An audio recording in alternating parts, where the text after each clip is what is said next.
شفنا حياتنا، شفنا معارك معجزة، وتاريخ كله يحكي عن أغلى الإنجازات. من سورنا ورا بالأزمان نسلمها،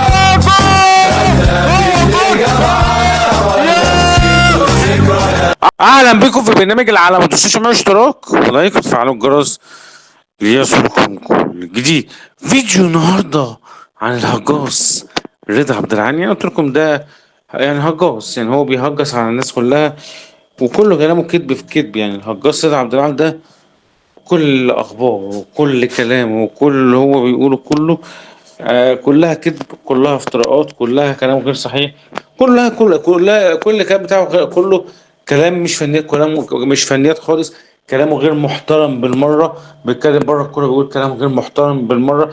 فطبعا في الازاي ده اصلا هجاص رضا عبد العال اصلا 100 وش متلون، ما عندوش شخصيه اصلا، ما عندوش مبدأ في حياته. فتلاقيه اصلا هو منافق ومدرس وكذاب ان هو بيكره وبيغل وبيحقد، والشر مالي قلبه تجاه النادي الاهلي.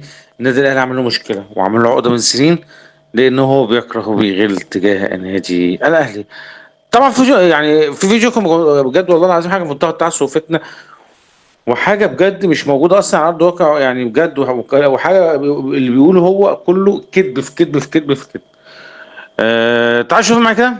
سام ابو علي اللي في الشوط الاولاني مركز ان لازم يجيبها وان هي رجليه اتخبطت وان لازم يوريه للحكم ويبيعها لنا من كذا منظر، من ورا ومن قدامه ومن الجنب وبتاع. ما حدش لمس وسام. يعني والله يا هجوس عايز اقول لك انت مش بعيده، مش جديده عليك اللي انت تكذب على حاجه وشايفها والناس كلها شايفاها بعينيها ان دي لا، وانت مش حاجه جديده عليك لما تقول على كره ماتش طبعا كان بالاهلي وسام كليوباترا، كان في الدوري، تقول ان ضربه الجزاء بتاعت وسام علي، تقول بسام علي تيجي تقول ضربه الجزاء بتاعت وسام علي محدش لمسه. ده ايه الكذب ده؟ ده ايه الكذب العلني ده؟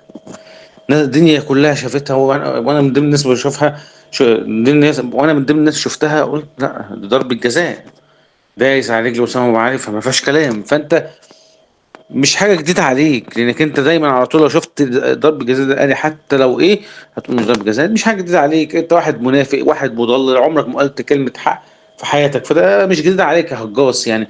فواحد زي ما بيقول كده يعني هو اكيد ملوش نظر، يعني ما بيشوفش اكيد اللي زي ده هجاص واللي زيه بيشوفوا شايفين بس حاجه واحده اللي زي هجاص واللي زيهم، شايفين كرههم للنادي الاهلي، ان هم بيقرأوا، شايفين ان هم بيكرهوا دايما النادي الاهلي، فهم على طول دايما كده الاهلي مسبب لهم عقده بجد يعني.